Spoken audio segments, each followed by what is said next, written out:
कैसे हो छात्रों। आपका मेरे चैनल श्री कुमार पाठशाला एनसीईआरटी हिंदी में स्वागत है।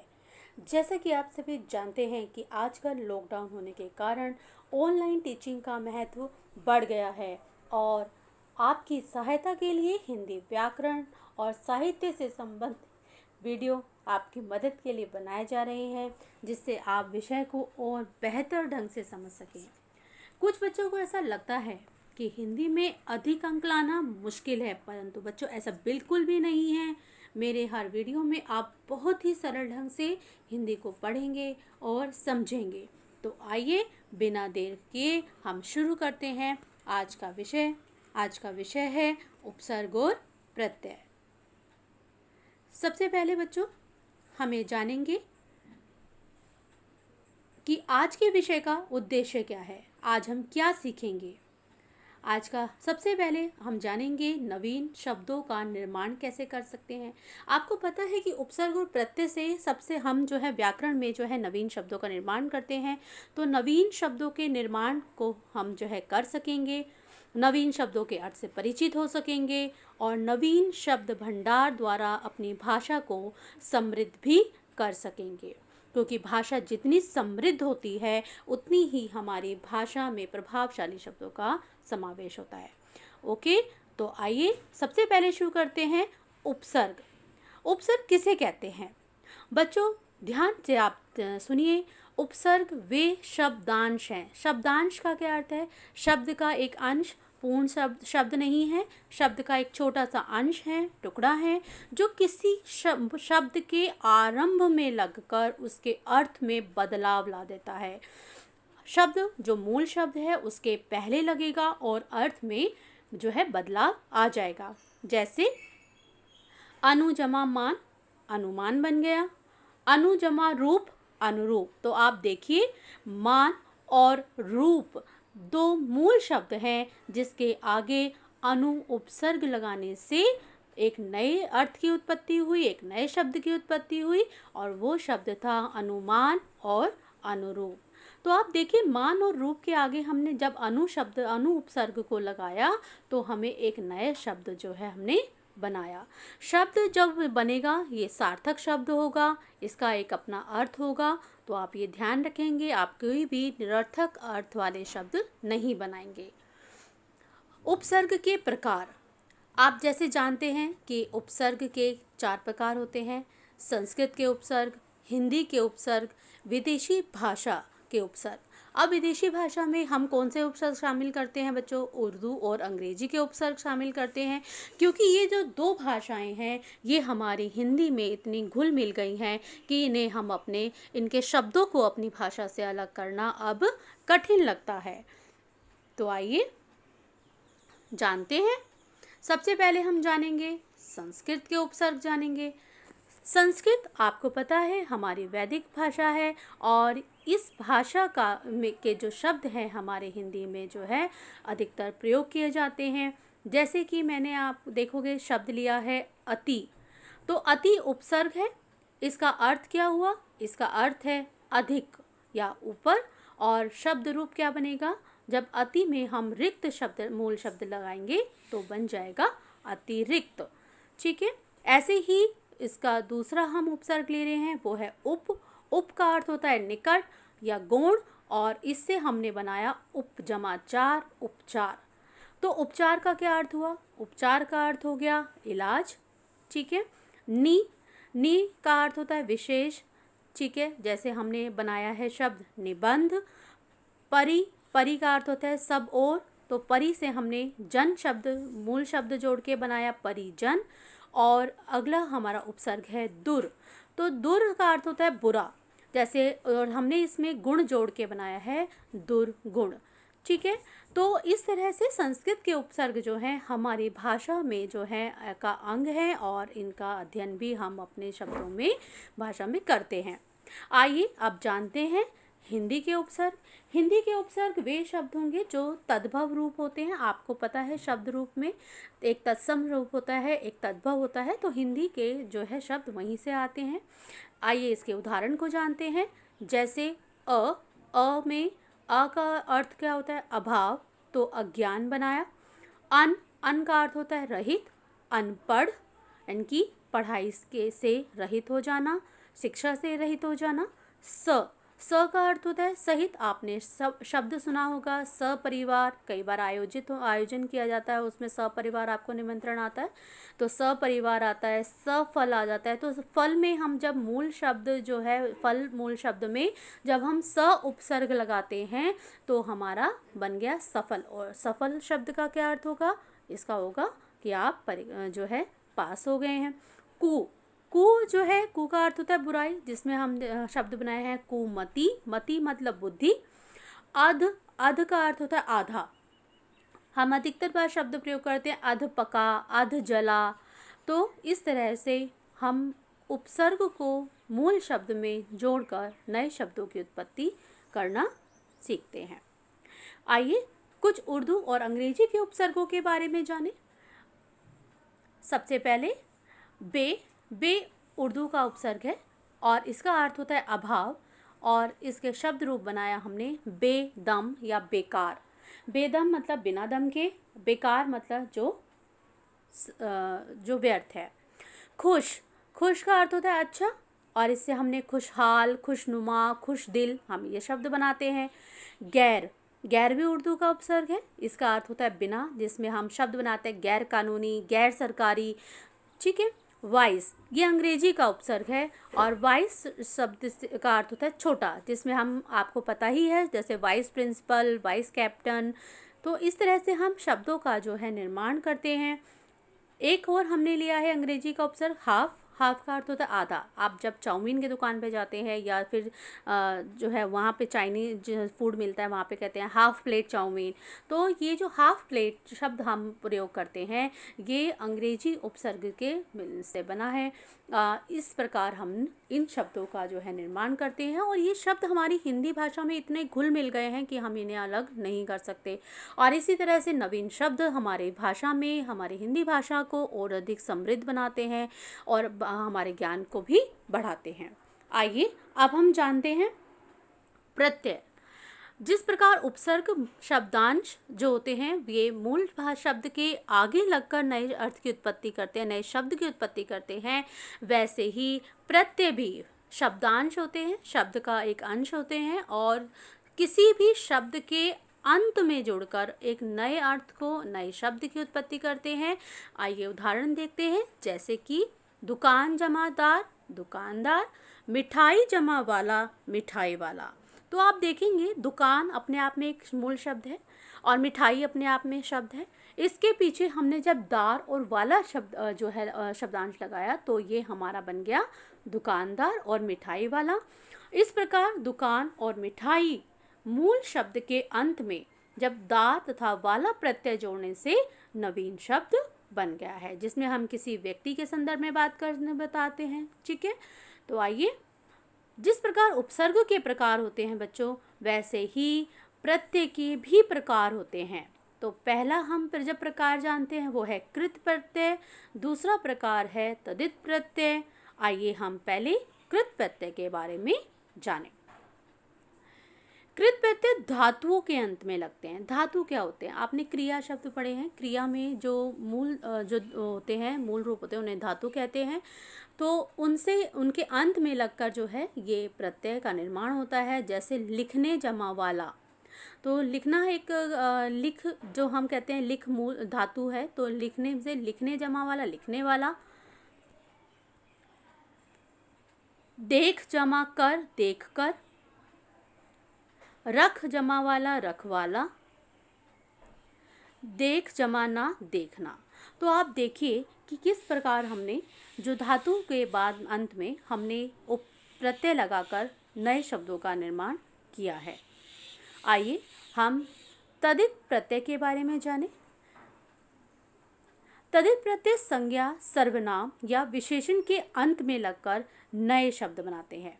अब आपको पता ही है, संज्ञा सर्वनाम जो है ये नाम वाले शब्द होते हैं, और विशेषण जो है वो संज्ञा सर्वनाम की विशेषता बताने वाले शब्द होते हैं।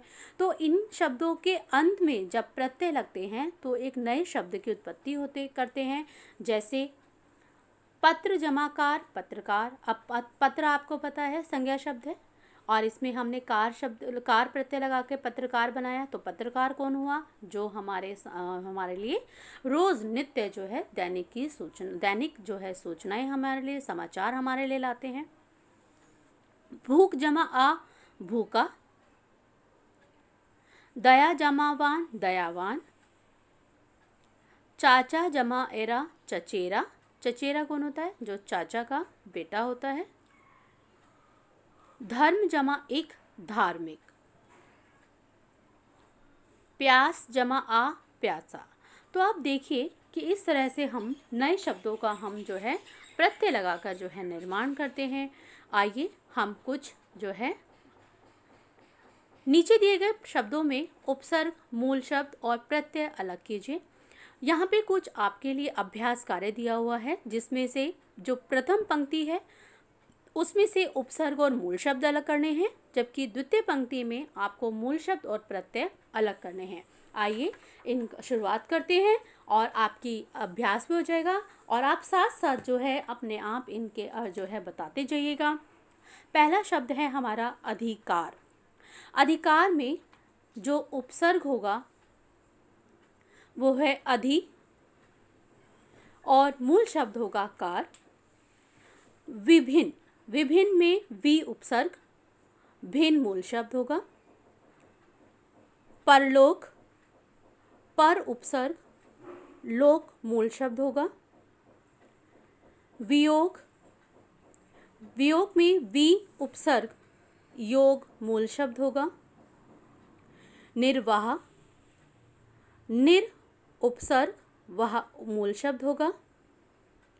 संभ्रांत, सम उपसर्ग होगा, भ्रांत मूल शब्द होगा। आप ध्यान रखिएगा बच्चों, ये जो शब्द मैंने आपके लिए हैं ये मैंने कक्षा 9 के पाठ से लिए हैं और आपका जो पाठ है वो भी उसमें से जब हमने शब्द निकाले हैं तो आपका अभ्यास पाठ से भी हो जाएगा और इस तरह से आप अपने पाठ से अन्य शब्द निकाल कर भी अभ्यास कर सकते हैं। अनुभूति, अनु जमा भूति। समयोग, सम जमा योग तो संयोग बन जाएगा। आहार, आ जमा हार, हार इसमें मूल शब्द आएगा। अपवाद में अप उपसर्ग, वाद मूल शब्द होगा। प्रभात, प्र इसमें उपसर्ग होगा और भात इसमें मूल शब्द होगा। विचित्र, वि इसमें उपसर्ग और चित्र इसमें मूल शब्द होगा। प्रयुक्त, प्र इसमें उपसर्ग और युक्त इसमें मूल शब्द होगा। सघन, स इसमें उपसर्ग और घन इसमें मूल शब्द होगा।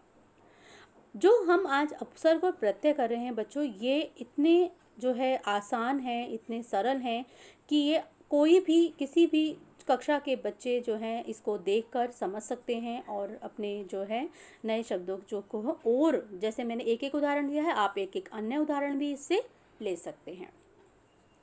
आइए दूसरी पंक्ति देखते हैं। इसमें से मूल शब्द और प्रत्यय को अलग करना है। पहला शब्द है दुखी। दुख इसमें मूल शब्द है और ई प्रत्यय है, क्योंकि ई की मात्रा बड़ी है तो इसमें बड़ी ई प्रत्यय निकलेगा। बूढ़िया, बूढ़ा इसमें मूल शब्द है और इया इसमें प्रत्यय होगा। द्रवित, द्रव इसमें मूल शब्द है, द्रव का अर्थ होता है लिक्विड, ठीक है, और इत इसमें प्रत्यय निकलेगा। तरावट, तर मूल शब्द है, आवट प्रत्यय होगा। नौकरानी, नौकर इसमें मूल शब्द और आनी प्रत्यय निकलेगा। अपनापन, अपना मूल शब्द और पन प्रत्यय। और किस किस शब्द में पन लगता है? बचपन बनता है ना, तो उसमें बच्चा जमा पन बनेगा। नमकीन, नमक इसमें मूल शब्द और ईन इसमें प्रत्यय बनेगा। वार्षिक, वर्ष इसमें मूल शब्द और इक इसमें प्रत्यय होगा। भिखारी, भिखारी में भीख इसमें मूल शब्द और आरी इसमें प्रत्यय निकलेगा। बर्फीला, बर्फ इसमें मूल शब्द, इला इसमें प्रत्यय होगा। जादूगर, जादू इसमें मूल शब्द और गर इसमें प्रत्यय निकलेगा। भूलक्कड़, भूल मूल शब्द, अक्कड़ प्रत्यय। देवत्व, देव मूल शब्द, त्व प्रत्यय। गरीबी, गरीब मूल शब्द और ई प्रत्यय। तो इस तरह से हम जो है पाठ में से शब्दों को निकालकर उसमें से जो है अपने दिनचर्या के शब्दों में से भी मूल शब्द और प्रत्यय को बड़ी ही सरलता से अध्ययन कर सकते हैं। इसके लिए आपको किसी नोटबुक और उसके लिए लिंक की आवश्यकता नहीं है। बहुत सारे शब्द हमारे आसपास ही जो है हम दैनिक जीवन में प्रयोग करते हैं, इसलिए भी हम जो है इन शब्दों को सीख सकते हैं। आप ये देखेंगे एक जो है वो प्रत्यय होने पर मात्रा आ की जो है इसमें होती है। तो ये आप छोटी छोटी बातें अगर ध्यान रखेंगे तो आप बड़ी ही सरलता से उपसर्ग और प्रत्यय से ना केवल सीख पाएंगे बल्कि नवीन शब्दों को भी बड़ी जल्दी ही पहचान भी पाएंगे। आइए कुछ ऐसे शब्दों को जानें जिसमें उपसर्ग और प्रत्यय दोनों ही होते हैं। तो हम कुछ अभ्यास देखते हैं। आप देखेंगे मैंने कुछ शब्द इसमें लिखे हैं जिसमें से उपसर्ग भी निकलेगा, मूल शब्द भी होगा और प्रत्यय भी अलग निकलेंगे हम। तो पहला शब्द है समादरित। ये गिल्लू पाठ में से है जो कक्षा 9 में है, संचयन में, पुस्तक में। तो समादरित में सम उपसर्ग, आदर मूल शब्द और इत प्रत्यय। परिचारिका, परि उपसर्ग, चार मूल शब्द, इका प्रत्यय। सफलता, स मूल शब्द, स उपसर्ग, फल मूल शब्द, ता प्रत्यय। अस्वस्थता, अ उपसर्ग, स्वस्थ मूल शब्द, ता प्रत्यय। आप हमेशा एक बात ध्यान रखेंगे बच्चों, एक शब्द में एक से अधिक प्रत्यय हो सकते हैं, है ना। आप ये नहीं कहेंगे कि एक ही प्रत्यय होता है, एक से अधिक प्रत्यय भी हो सकते हैं। तो उनका भी हम अभ्यास करेंगे। अपमानित में अप उपसर्ग, मान मूल शब्द, इत प्रत्यय। विद्रोही, वी उपसर्ग, द्रोह मूल शब्द, ही प्रत्यय, ई प्रत्यय है। बेपरवाही, बे उपसर्ग, परवाह मूल शब्द और ई प्रत्यय। स्वतंत्रता, स्व उपसर्ग, तंत्र मूल शब्द, ता प्रत्यय। निडरता में नी उपसर्ग, डर मूल शब्द, ता प्रत्यय होगा। सुगंधित, सु उपसर्ग, गंध मूल शब्द, ता इत प्रत्यय होगा। तत्कालीन, तत् मूल शब्द, काल, तत् उपसर्ग, मूल शब्द होगा काल और ईन होगा प्रत्यय। सुसज्जित, सु उपसर्ग, सज्जा मूल शब्द और इत प्रत्यय। अनियमित, अ उपसर्ग, नियम मूल शब्द और इत प्रत्यय होगा। बेईमानी, बे उपसर्ग, ईमान मूल शब्द और ई प्रत्यय। आलोकित, आ उपसर्ग, लोक मूल शब्द और इत प्रत्यय। तो इस प्रकार आपने देखा होगा बच्चों कि हम जो है कितनी ही सरलता से उपसर्ग और प्रत्यय को जो है हम देख सकते हैं, पहचान सकते हैं। अपने आसपास के जो है जहाँ हम शब्द बोलते हैं अपने फैमिली में या बाहर, तो उसमें भी हम इस तरह के शब्दों को जो है पहचान कर जो है उनको उपसर्ग और मूल शब्द अलग कर सकते हैं। हमें पुस्तकों की आवश्यकता नहीं है ना। तो इस प्रकार हम जो है आज की कक्षा यहीं समाप्त करते हैं। और यदि कहीं पर आपको शंका हो, कुछ समझ ना आए तो कमेंट बॉक्स में ज़रूर लिखें। चैनल को लाइक करें, शेयर करें, सब्सक्राइब करें, क्योंकि ज्ञान बांटने से बढ़ता है। तो बच्चों, आज के लिए सिर्फ इतना। अगली कक्षा में कुछ नए के साथ में हम फिर हाजिर होंगे। तब तक के लिए धन्यवाद।